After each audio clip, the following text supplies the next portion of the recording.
नमस्कार, स्वागत आप सभी का YouTube channel knowledge TV Haryana. आज 15 अक्टूबर बुधवार सभी हरियाणा वासियों के लिए काम की 14 बड़ी खबरें, घोषणा, आदेश, ऐलान। दोपहर 2:30 तक सभी हरियाणा वासियों के लिए बड़ी जानकारी। क्या है पूरी अपडेट, आइए देखते हैं। हरियाणा की हर छोटी से बड़ी योजना, घोषणा, आदेश, निर्णय, मौसम, सभी की जानकारी सबसे पहले आपको यहाँ पर मिलती है। तो चैनल को सब्सक्राइब जरूर कर लें, घंटी का बटन जरूर दबाएं ताकि अगली वीडियो का नोटिफिकेशन आपके पास पहले ही पहुंच जाए। तो चलिए देखते हैं हरियाणा आज 15 अक्टूबर 14 बड़ी खबरें, घोषणा, ऐलान। पहली बड़ी घोषणा, हरियाणा में दोहरी पाली में संचालित सरकारी स्कूलों के समय में बदलाव किया गया है। दूसरी पाली में स्कूल 5 मिनट पहले खुलेंगे और 1 घंटा पहले छुट्टी हो जाएगी। मौसम में बदलाव के चलते यह आदेश जारी किया गया है। पहली पाली और एकल शिफ्ट में संचालित स्कूलों का समय नवंबर में बदला जाएगा। दोहरी पाली के विद्यालयों में दोपहर बाद लगने वाली शिफ्ट आज बुधवार से दोपहर 12:40 पर शुरू होगी, जबकि शाम सुबह 5 बजे छुट्टी कर दी जाएगी। अभी तक दूसरी पाली की कक्षाएं दोपहर 12:45 से शाम सुबह 6 बजे तक लगाई जा रही थी। तो आज से 5 मिनट पहले खुलेंगे दूसरी पाली में चलने वाले सरकारी स्कूल। आइए अगली बड़ी घोषणा देखते हैं। मुख्यमंत्री ग्रामीण आवास योजना 2 के तहत मंगलवार को जिला परिषद हॉल सोनीपत में गोहाना, खरखोदा, मुडलाना, गन्नौर व सोनीपत ब्लॉक के 13 गांव के ग्राम सभा द्वारा अनुमोदित पत्र लाभार्थियों को लक्की ड्रा के माध्यम से प्लाट आवंटित किए गए। इस मौके पर जिले के 5 ब्लॉक के 13 गांव के साथ 79 लाभार्थियों को ड्रा के माध्यम से प्लाट आवंटित किए गए हैं। अतिरिक्त उपायुक्त ने बताया कि ड्रा की प्रक्रिया पूरी तरह पारदर्शी तरीके से की गई, जिसमें विभिन्न ग्राम पंचायतों के पात्र परिवारों का चयन किया गया। तो ये आप देख सकते हैं लाभार्थियों की सूची, कितने लाभार्थियों को प्लाट आवंटित किए गए हैं। तो ये आप देख सकते हैं गोहाना ब्लॉक के गांव बल्ली ब्राह्मण में 55 लाभार्थियों को प्लाट आवंटित किए गए हैं। तो आप ये पूरी लिस्ट पढ़ सकते हैं। मुख्यमंत्री ग्रामीण आवास योजना 2 के तहत लक्की ड्रा के माध्यम से सभी जिलों में प्लाट आवंटित किए गए हैं। ये सोनीपत से बड़ी अपडेट है। इन लाभार्थियों के इतने लाभार्थियों को प्लाट आवंटित किए गए हैं। आइए अगली बड़ी घोषणा देखते हैं। शहद उत्पादकों के लिए अच्छी खबर है। सरकार ने मधुमक्खी पालकों को घाटे से बाहर लाने के लिए शहद को भी भावांतर भरपाई योजना में शामिल कर लिया है। अब उनको शहद का उचित दाम मिलेगा और आय में बढ़ोतरी भी होगी। इसको लेकर मधुमक्खी पालकों को मधु क्रांति पोर्टल पर पंजीकरण कराना होगा, जिसे संबंधित विभाग के जिला अधिकारी सत्यापित करेंगे। सरकार ने भावांतर भरपाई योजना के तहत शहद का 120 रुपये किलोग्राम रेट तय किया है, जबकि न्यूनतम 90 रुपये रखा है। कोई भी कंपनी न्यूनतम रेट से कम शहद नहीं ले सकेगी। न्यूनतम और अधिकतम के बीच शहद उत्पादक को जो रेट मिलेगा और जो निर्धारित रेट मिलने में कमी रहेगी, उक्त भरपाई को भावांतर के जरिए पूरा किया जाएगा। उत्पादक न्यूनतम 500 और अधिकतम 1000 किलोग्राम शहद का भावांतर भरपाई में लाभ ले सकेगा। Honey trade centre IBDC Ramnagar जिला कुरुक्षेत्र के प्लेटफॉर्म के माध्यम से 1 जनवरी से 30 जून तक शहद की बिक्री हो सकेगी। शहद की बिक्री से पहले 2 सैंपल लिए जाएंगे, उनकी जांच के बाद ही शहद की बिक्री हो सकेगी। तो भावांतर भरपाई योजना में पहले 14 सब्जियों, 5 फल व 2 मसाले की किस्म शामिल थी। मधुमक्खी पालक भी लंबे समय से शहद को भावांतर भरपाई में शामिल करने की मांग कर रहे थे। अब शहद के भी योजना में शामिल होने पर 22 फसलें हो गई हैं। तो शहद में घाटे की भावांतर से होगी भरपाई। सरकार ने 120 रुपये किलो तय किया रेट। तो ये बड़ी अपडेट आई। अगली बड़ी घोषणा देखते हैं। हरियाणा में दीपावली के लिए दिन में कहीं पर भी बिजली गुल नहीं होगी। ऊर्जा मंत्री ने इस संबंध में अधिकारियों की जवाबदेही तय कर दी है। साथ ही बिजली के तारों को छू रहे पेड़ों की छटाई के लिए अभियान चलाने के निर्देश दिए हैं। सभी प्रकार के ओवरलोड ट्रांसफार्मर और कंडक्टरों का अपग्रेडेशन किया जाए। मरम्मत करने वाली टीम में पर्याप्त स्टाफ की तैनाती होनी चाहिए। तो दीपावली के दिन गुल नहीं होगी बिजली, विजन अधिकारियों की जवाबदेही की तय।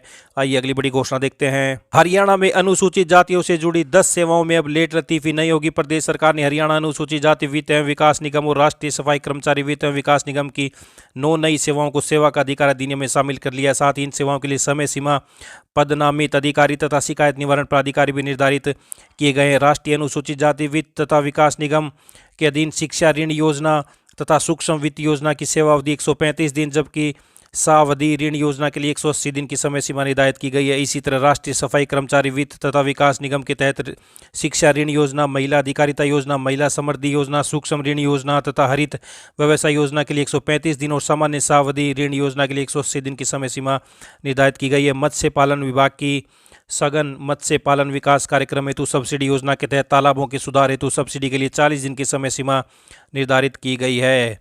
तो अनुसूचित जातियों से जुड़ी 10 सेवाओं में नहीं होगी लेट लतीफी।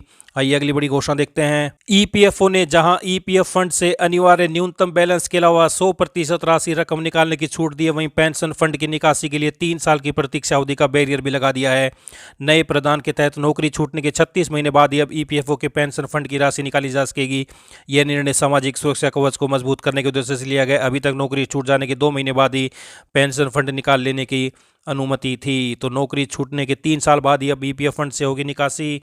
बड़ी अपडेट आई, अगली बड़ी घोषणा देखते हैं। कुरुक्षेत्र विश्वविद्यालय प्रशासन ने अपने यूजी, स्नातकोत्तर, पीजी, प्रोफेशनल, डिप्लोमा व सर्टिफिकेट कोर्सों के विद्यार्थियों के लिए एक महत्वपूर्ण घोषणा करते हुए विशेष मर्सी चांस परीक्षा, स्पेशल मर्सी चांस की अनुमति दी है।